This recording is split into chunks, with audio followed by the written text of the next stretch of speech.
Hi, friend.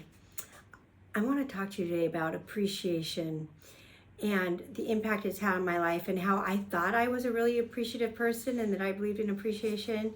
And then I found out that I really didn't believe in appreciation. And what happened was I post a lot about appreciation on my social media, and that the key to a joy filled life is focusing on joy and appreciation and what you appreciate and appreciating the things you already have. And we had our youngest son was on a mission for the Church of Jesus Christ Latter-day Saints. And after 14 months of service, we got a call from his mission president that said that they were sending Carter home because he had some super masses on his lungs.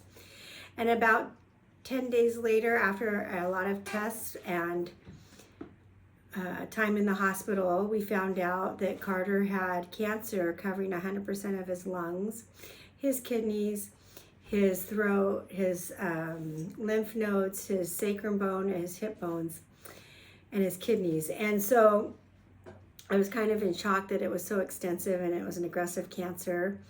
And so I was saying my prayers that night. I was just pouring my heart out to Heavenly Father. And the thought came to me, do you believe all the stuff that you post on social media? And I said, well, what stuff are you talking about? And the thought came to me, all the stuff on joy and appreciation and gratitude. And I'm like, yeah, I believe all that. And so then the thought came to me, Heavenly Father said, so what do you appreciate about Carter having cancer? And I was like, oh, I can't think of anything. I can't think of anything. This is horrible. I don't know if you've ever been in a situation that you felt overwhelmed and horrible and despair. But in that moment, I couldn't think of anything that I appreciated about our son having cancer. So I told Heavenly Father, let me get back to you on that. I'll have to think and ponder on that, and I'm going to have to dig a little deeper to figure out what I appreciate. So the next morning I got to the hospital. Carter was having surgery, and I walked in, and there was the big donors' names were on the wall. And even on the rooms, it said, this is donated by so-and-so and so-and-so foundation. And I thought, well, I appreciate the generous hearts of the people that donated that and made it possible for us to be here at this hospital.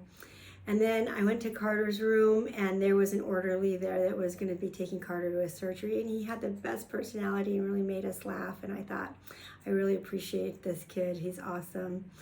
And then while Carter was in surgery, went and sat in his room, and someone came and changed his sheets. And I was thinking about all the people that make the hospital run, and I thought, oh, I'm so thankful for them. So I started making a list of everyone I appreciated at the hospital, and I wrote them letters and cards and reached out to them and let them know how much I appreciate them. So I hope that as you approach your life, I don't know what season you're in, if you're a difficult season or maybe a more joyous season, but I know that like when you squeeze an orange juice comes out. Sometimes when we get squeezed, we can maybe become bitter instead of better. And so if you're in a difficult season, or if you're in a great fun season, I hope you'll look for the joy and look for the good and process your life with appreciation, even when things don't seem to be working out for you. I have a saying, miracles are my normal, and everything's working out for me, even when it's not working out for me, even when it doesn't look like it in the moment. And anyway, I just know that the key to living a joy-filled life and having more joy in your life is to appreciate the things you already have. It could be as simple as the sunshine on your face, or a fun text message you got, or a fun song on the radio, or your warm fuzzy socks. It doesn't have to be anything extravagant. But when we focus on joy, I know that we will live in more appreciation and have more joy in our lives.